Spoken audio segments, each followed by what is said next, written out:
आदित्यहृदयम्। ततो युद्धपरिश्रान्तं समरे चिन्तया स्थितं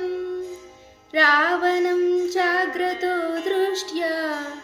युद्धाय समुपस्थितं दैवतैश्च समागम्य द्रष्टुमभ्यागतो रणम् उपागम्य ब्रवीद्राम अगस्त्यो भगवान् ऋषिः राम राम महाबाहो शृणु गुह्यां सनातनं येन सर्वा नरेण वत्स समरे विजयिष्यसि आदित्यहृदयं पुण्यं सर्वशत्रुविनाशनं जयावहं जपे नित्यमक्षयं परमं शुभम् सर्वमङ्गलमाङ्गल्यं सर्वपापप्रणाशनं चिन्ताशोकप्रशमनमायुर्वर्धनमुत्तमम् रश्मिमन्तं समुज्जन्तं देवासुरनमस्कृतं पूजयस्व व्यवस्वन्तं भास्करं भुवनेश्वरं सर्वदेवात्मको हेषा तेजस्वी रश्मिभावनः येषा देवासुरगणान् लोकान् पाति गभस्तिभिः एष ब्रह्मा च विष्णुश्च शिवस्कन्दः प्रजापतिः महेन्द्रो धनदः कालो यमः सोमो ह्यपाम्पति पितरो वसवः साध्याहिस्विनो मरुतो मनुः वायुर्वह्निं प्रजाः प्राणाऋतुकर्ता प्रभाकरः आदित्यः सविता सूर्यः खगः पूषा गभस्तिमान् सुवर्णसदृशो भानुः स्वर्णरेता दिवाकरः हरिदस्वसहस्राक्षी सप्तसप्तिर्मरीचिमान् तिमिरोन्मदनस्यम्बुस्वष्टा मार्ताण्ड अंशुमान् हिरण्यगर्भः शिशिरस्तपनो भास्करो रविः अग्निगर्भोदितिः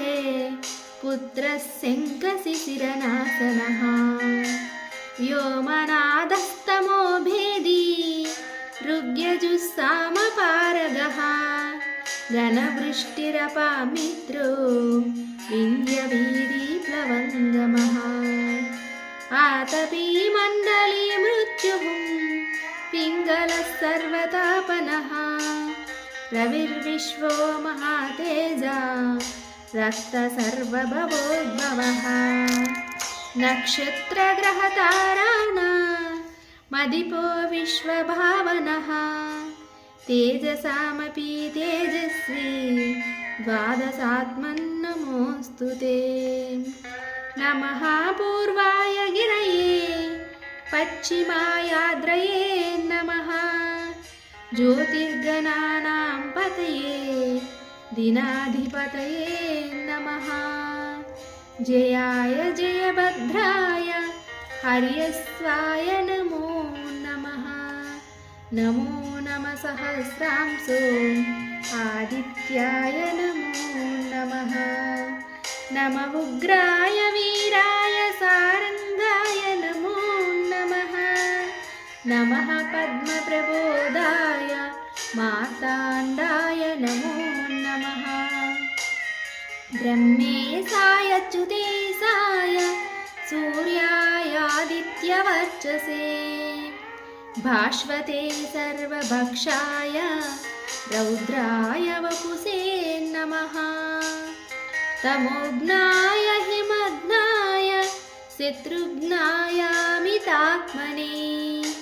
कृतघ्नघ्नाय देवाय ज्योतिषां पतये नमः तप्तचामीकराभाय वह्नये विश्वकर्मणे नमस्तमोभिनिघ्नाय रवये लोकसाक्षिणे नाशयत्येष वै भूतं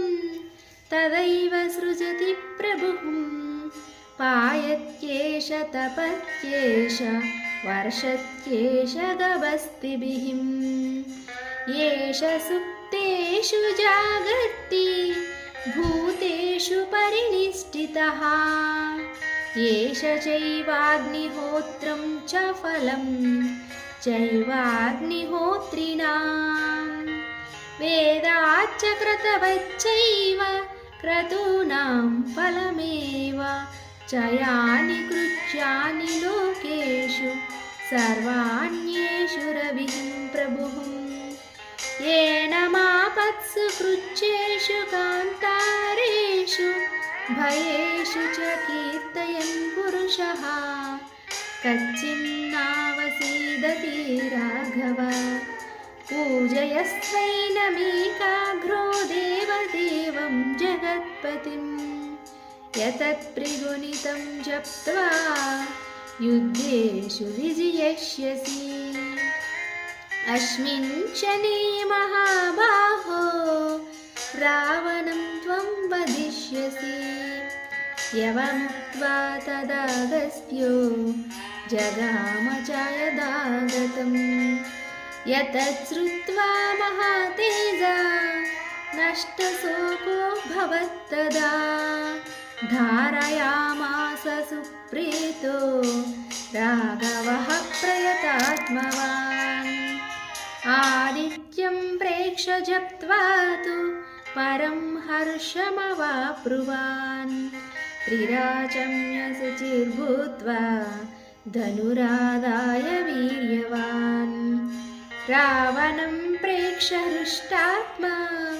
युद्धाय समुपागमत् सर्वयत्नेन महता वदे तस्य द्रुतो भवतु अधरवीरवदन्निरीक्ष्य रामं मुदितमनः परमं प्रहृष्यमाणः निशिचरपति संशयं विदित्वा सुरगणमज्जगतो वचस्वरे